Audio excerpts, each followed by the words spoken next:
visually challenged category, so you obviously understand the disabilism, the concept of disabilism.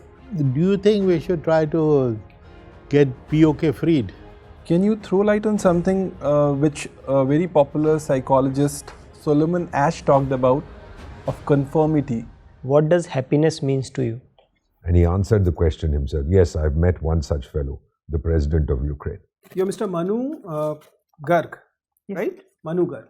Yes. Manu, my name is Vijender Chauhan, right? Yes, sir. You're comfortable? Yes, sir. English is going to be a preferred medium? Yes, sir. Can we start? Yes. Okay, Manu, I want you to introduce yourself to the board members. We have got 5-member board, right? Please start. I am Manu Garg. I am a single child born and brought up by my single parent, my mother, in Jaipur, Rajasthan. I have done my schooling from St. Xavier School. Then I have done my graduation from Hindu College, where I was also ranked second. Then I have done my masters from JNU Delhi.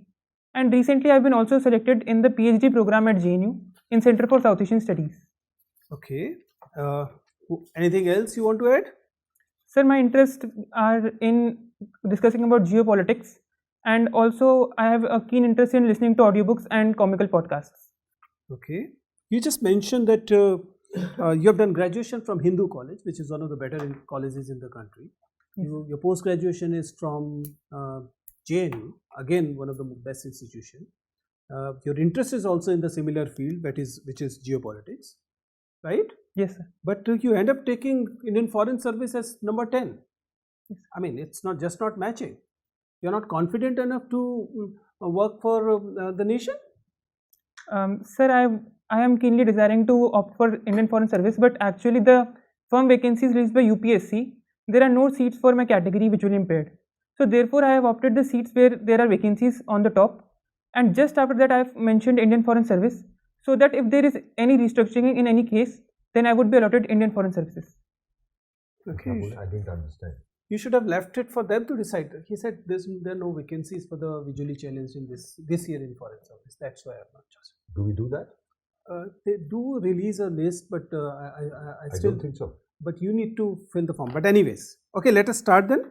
Manu, I can see that political science is something that you have very keenly observed. You are coming from a visually challenged category, so you obviously understand the disabilism, the concept of disabilism. Tell me, what are the basic tenets of this this ideology of disabilism? So the ideology of disabilism is basically of two strands.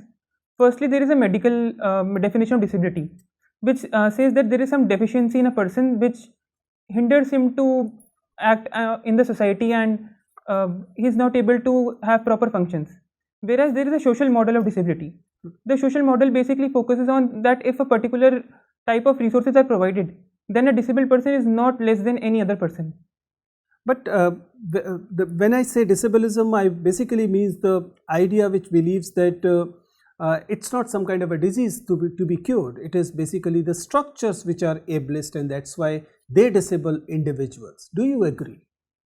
Yes, sir, to a large extent I agree to the opinion. For example, if a person is not wearing spectacles, then if the spectacles were not invented, then a person could have been considered disabled. But with the medical intervention, and if society is providing even enough opportunities, then I don't think there is anything called disability. When we try and understand historically Indian society, what role do you see disabled being playing historically in our country? And if we go by our history, do you believe that we were treating them better in the ancient times, or it is only recently we have started being a little responsible from the disabilism point of view? Yes, sir. So historically speaking, there are both point of view where disabled are treated at par, and there are also cases of Dhritarashtra in Mahabharata where they were not considered capable enough to become the king, to head Hastinapur. But in the recent times, with the constitutional interventions and other legislative interventions, I think that we have improved upon it as per the society is evolving. What is your research topic for the PhD? Sir, it is focusing on the South Asia, and in specific it is focusing on the environmental governance in Pakistan. And sir, it is not decided yet, as I have just been admitted. South Asia you're talking about, SAARC is dead. Is it dead or it was killed?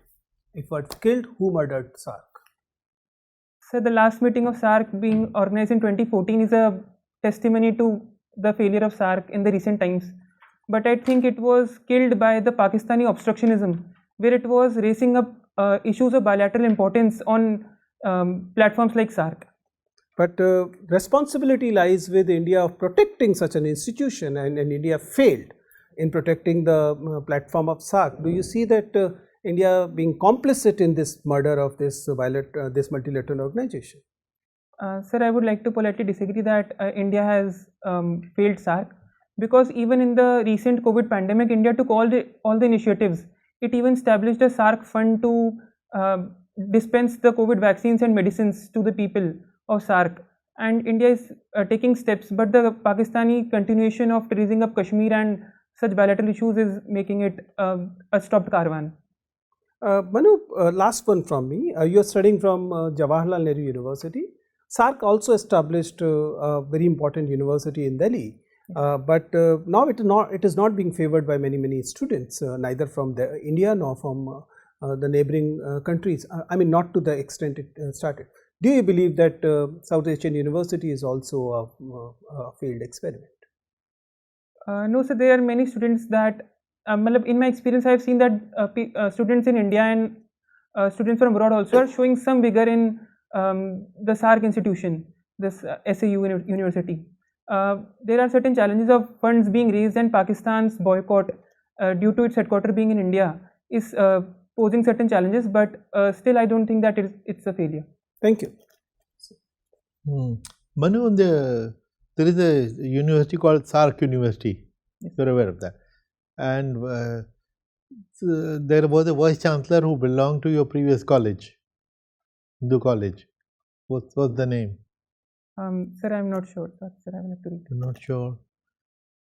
Who was the principal of Hindu college in your time? Sir, it was Mrs. Anju Srivastava, ma'am. And have you heard of Kavita Sharma? No, sir, I will have to. You haven't? Oh, all right. Do you think we should try to get POK freed? Yes, sir, POK is an integral part of Indian territory, and India should take all its steps to regain its territory of POK. And is it feasible, or in the near future maybe, or later on? Sir, as per the statement of our Honorable Defence Minister, the recent protests in POK highlight that the people of POK are themselves interested to become a part of India, and there a time would come when they themselves would join India. All right. So you mentioned writing on current geopolitics. What did you write recently?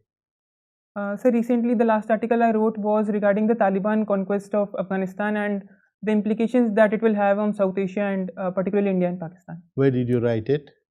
Sir, I wrote it for a magazine at DU College. A magazine in one of the colleges of DU. One of the colleges. Okay. Now, is Afghanistan recognized, the Taliban regime recognized anywhere in the world? Sir, not currently. It is not being recognized in any part of the world. However, Pakistan is taking step by advocating the seat for Talibani government in the SAARC summit. By such steps, Pakistan is trying, but still it is not being recognized. So why has India not recognized Taliban? Sir, India follows a strict policy of no tolerance against any kind of terrorism. Therefore, it is not trying to associate with diplomatically and currently associate with the Talibani regime. And the rest of the world has refused to recognize Taliban for the same reason or some different reason? So mostly the reason is same, and there are also issues faced by the women in Afghanistan, and the Taliban dictates to ban the women in higher education institutions and even in personal sphere and public life. So is that our reason too? Yes, sir, it is one of the reasons. One of the reasons. All right. You have written on social marketing and its mental health impact. It's a very interesting subject. And where did you write it? Sir, I participated in a debate which tackled the issue of social media and its mental health impact. I found this topic very interesting because currently we are living in a time of virtual space where the public spaces like parks are being replaced by social media platforms. and the mental impact that is ensuing by these platforms is quite alarming for the society. The recent grooming gangs and the case in UK is a alarming example for me. And what is the solution that you offer? So the solutions can be twofold. Firstly, we can have a regulation, for example, that happens in China, where there are time checks and notification pop-ups that present that the usage that is on social media platform by children. Secondly, I also suggest to have parenting, a proper parenting guidelines that are taught to the parents, so that they have better knowledge about social media and the impact, so that they can regulate their children from using it. How long were you in the NSS? So I was for last 2 years of my college stays at Hindu College. And what did you do there? Sir, my work was for supplemental education, where I contacted the children around, and if they faced any issues, for example, any learning outcome deficiencies, then they could ask me, they could call me, and I would clarify to them. What is the motto of NSS? So the motto of NSS is not me but you. When was the scheme started? Sir, it was started in September of 1969. What is the significance of 1969? So 1969 in the Indian national politics, I can say that the vice president elections were held, where VV Giri gained support and Congress was divided into two parts. That is hardly of any importance and consequence. It's something more to 1969. Somebody's centenary. Sir, I am not able to recall. You are not aware. It's Gandhi centenary. You please remember, this might be asked. Thank you. Before I finish, what is the problem with your visual impairment? What kind of impairment is it? Sir, in my case particularly? Yeah. Sir, I have a problem in my retina, where the image is formed. The rods and cone cells, particularly in the central part of my retina called as macula, are degenerating. It is due to a mutation in the RP65 gene. Is it correctable or not? Sir, in the current scheme of technology, it is non-curable. But however, prospects like gene therapy and stem cell therapy pose a future that is optimistic. What about transplant? Sir, the transplant in eye is particularly for the cornea part, the white part that we see. However, retina is located much inside the structure of an eye. So treating it would be difficult. Would be difficult. All right. Thank you very much. Hello, Manu. I see that you had stood first in Jan Prakash debate on social media's mental health impact. Yes, sir. Can you throw light on something which a very popular psychologist Solomon Asch talked about, of conformity? Do you think that social media in today's time pressurizes a person to conform to the ideas of others, and that may be a cause of the mental health issues prevailing? Yes, sir, I am of opinion that the conformity of following someone or having opinions similar to someone are creating echo chambers, where people derive pleasure or a sense of identity by their recognition and their validation by their peers on social media. And this is definitely causing mental health issues, as one is losing their identity in the views of others. Okay. I also see that you had written a publication on water crisis. Yes. Can you reflect on the fact that when we have 75% of Earth's water present, then why not water desalination can be a sustainable solution to this water crisis? So water desalination plants are established in Saudi Arabia, and they are proving out to be productive.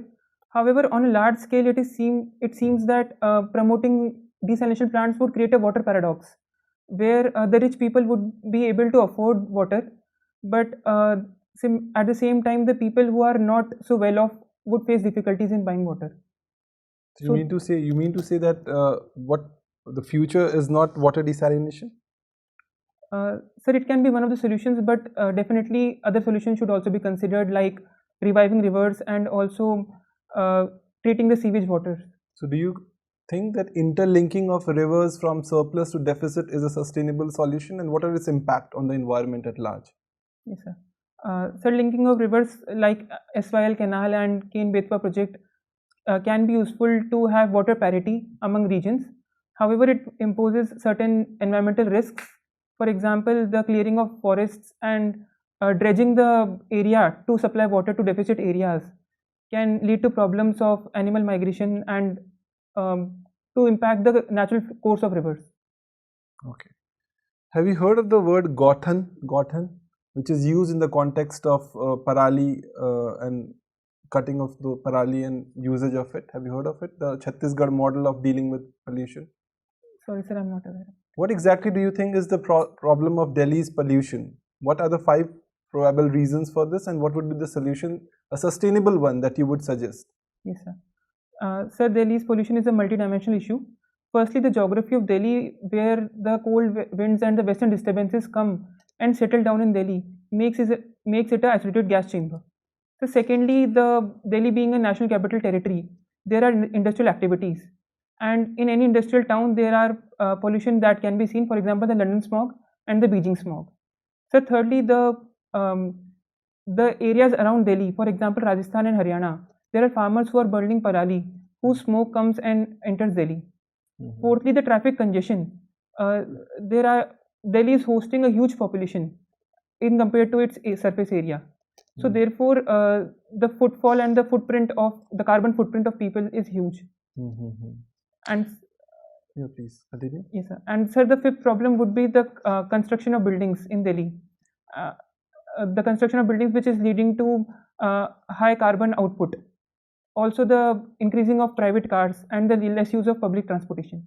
Perfect. Can you name me 2 movies which dealt with persons with disability issues that you have seen in the last 5-6 months, maybe? Sir, I can remember of Shrikant movie, which was based on the life of an entrepreneur who was a person with disability. Secondly, a movie was Black, which dealt with how person with visual impairment deal with challenges of day-to-day life. Okay. Thank you so much. Thank you. So Manu, are you aware about the economic condition of India right now? What are the the silver linings and what are the dark spots in Indian economy? Just name few. Yes, sir.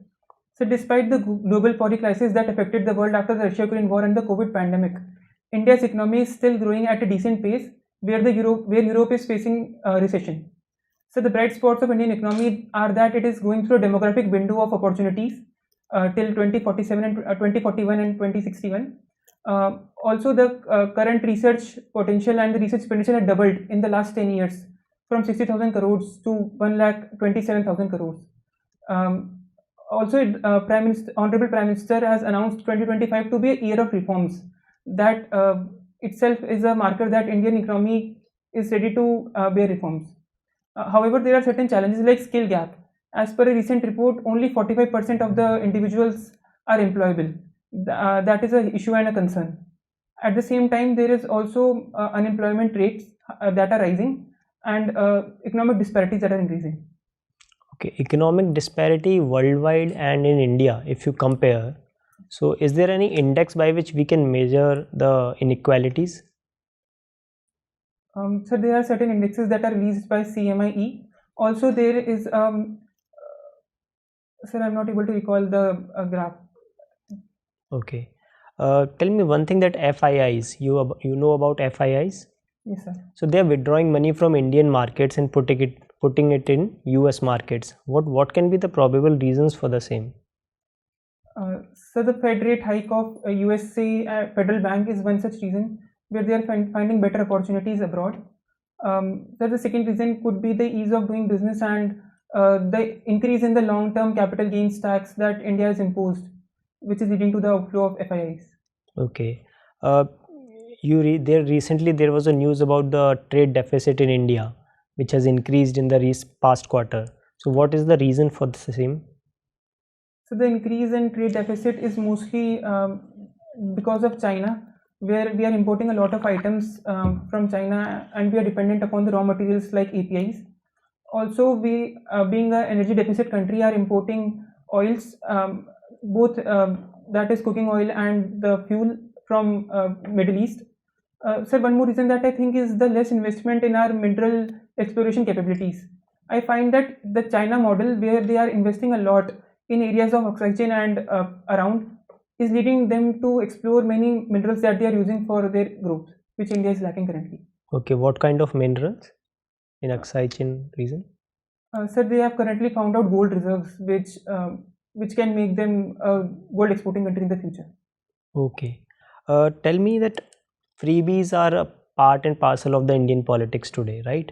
So, do you agree that freebies should be provided by the state, or it should not be provided, and market should play a role, and then the citizens should come out of poverty and unemployment in organic manner through market forces? What is your take on freebies? So, being a welfare state in our orientation, I believe that freebies should be provided. However, they should be defined first. If they are leading to the benefit of people and uplifting of the marginalized communities, for example, the PM Kisan scheme, then such schemes should be beneficial.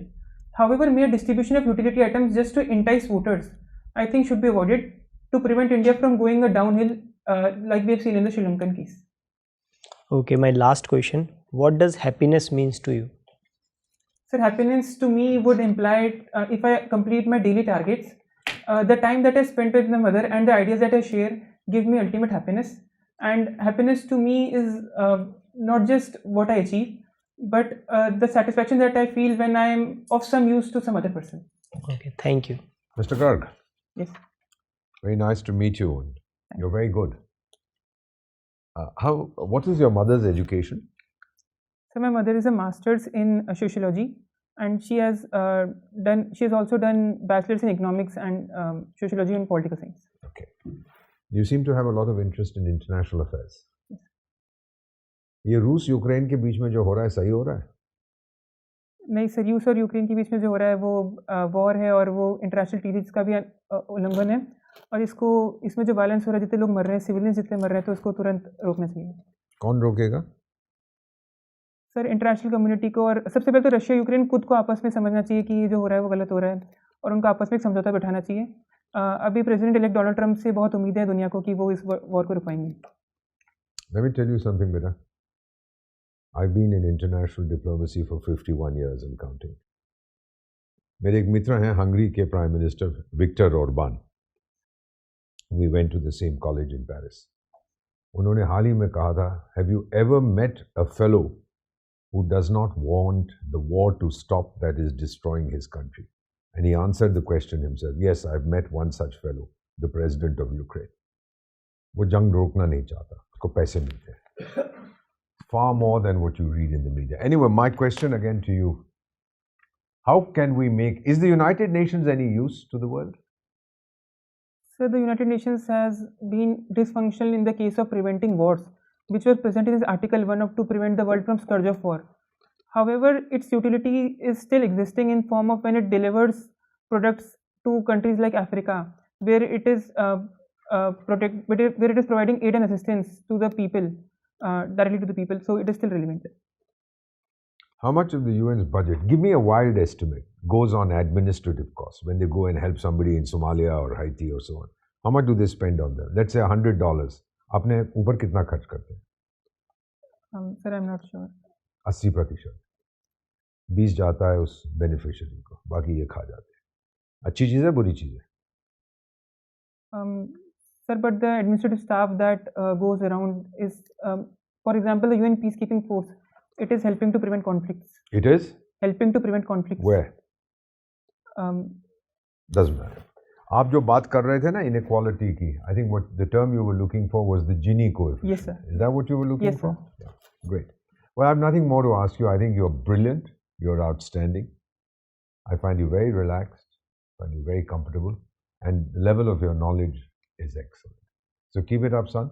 May you succeed in your Thank you, sir. career dreams. Thank you so much. Okay, Manu, before we let you go, we have also mentioned about the podcast thing. Yes. What are the main favorite of yours right now? Sir, currently I am listening to Teen Tal, which is a Hindi podcast. It mentions about social issues, and it takes a different take, a comical take with puns and with comedy, how they look at the social situations. Okay. Is there any podcast that's been run by a person of disability? Yes, sir. There are certain podcasts which are run by a person with disability to dispense about the job opportunities and information. For example, Radio Dan podcast, which discusses technology interventions and government schemes that can be of use. Fine, fine, Manu. It was nice talking to you. Your interview is over. You can leave now. Thank you so much. Thank you. Please. Good luck.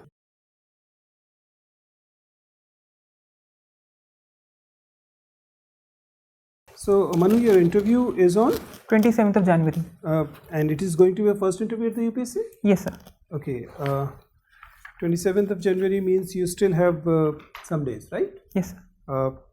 And what is your assessment of your performance today? You're happy the way you performed, or there are areas you believe that you can still work on?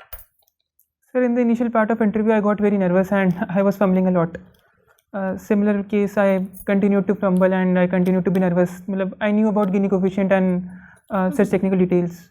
Doesn't but I matter. See, Manu, on the right in the beginning, I want to clarify a few things. Actually, when we give suggestions to the candidates about their performance, we ourselves are ableist in our parameters. I mean, that's been the case. For example, if you have seen my videos, or otherwise you have seen that I will talk about sitting posture, voice level, I'll talk about eye contact, and you can understand most of these things are ableist things, right? Yes.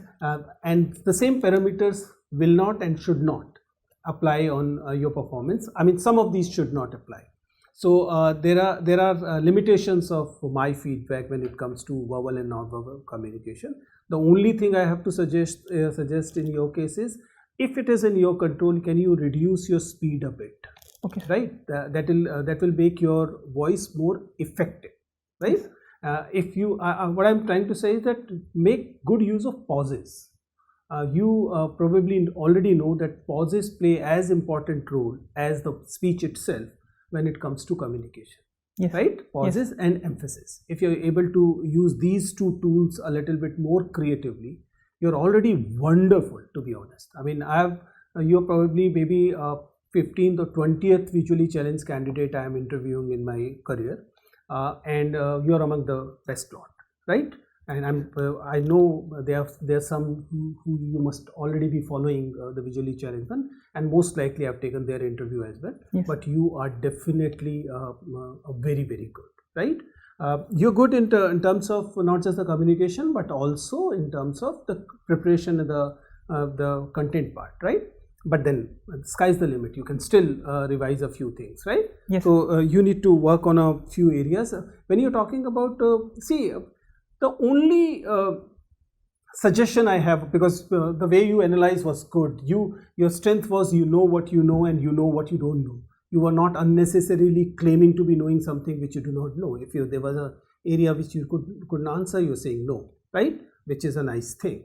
The only hunch from this side of the table sometimes comes that it appears it appears as if you're prepared, right? It is coming out of the notes or the current affair notebooks, or maybe the other sources which are available to other candidates as well. Whenever there's a possibility of giving your experiential aspects or your analysis, grab that opportunity. It will further add another 5-10 marks to already good score you're going to get.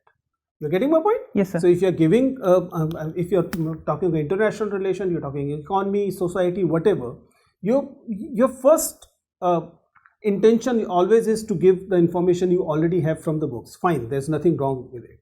But if you can add your perspective to it wherever possible, which is more coming from the experience, you were given certain opportunities there. For example, when you were discussing about your mother, you were discussing about certain your college and things like that. There probably you had this opportunity to add to it, right? Yes. So these are the few things. But positive thing about you is that you will be getting the attention of the board right from the word go. And trust me, this is a very valuable commodity over there. Because for you it is once in lifetime opportunities, for them it is another candidate. So most candidates do not get that kind of attention which you will be getting from the word go. And you have this ability to keep that attention for 30 minutes. And if you are able to do it, then you're actually crossing 200 marks, right? Yes. So try and capitalize on the initial attention you're getting, right? Yes. All the best. Thank you, sir. You want to ask something? No, sir. I have been advised about my body language in many of the mock That's tests. it. That's what I said. These parameters are very ableist, right? What was the advice you got? To sit a little more upright and You can be more relaxed. That is something I can say. It's not just about the body language thing, but also because if you're relaxed, your answers will be better, your communication will be better. You shouldn't be अपने आप को सिकोड़ना नहीं, ठीक है ना? Yes. I mean, you are entitled to certain space on the chair. Use that, claim that, right? It shouldn't be like it happens with as we talk about the ableism thing. Disabled people are more likely to get shrink on their chairs. They try and control themselves. Don't do that. Take whatever space you are entitled to, right? Yes. Be relaxed. That's important. Sitting upright will obviously will help, but here you are looking absolutely okay. Can you put your hands together? Let's see how you look. Yeah, I think that's better because you were sitting in a attention mudra, which was making you look more scared. Yes. Now this is more relaxed. Okay. Yeah. Right? Definitely. Yes. You're visually challenged, you're partially or it's full? So it's almost full. Can you see any of us? Can you make out? You're able to see light as such? Yes, I can have light perception. You can differentiate between day and night, but Yes, you cannot actually see. Yes. It's fine. It's fine. You're going to do wonders. Trust me. If you have done your mains well, I'm sure you'll do very, very good. Right? All the best. Thank you so much.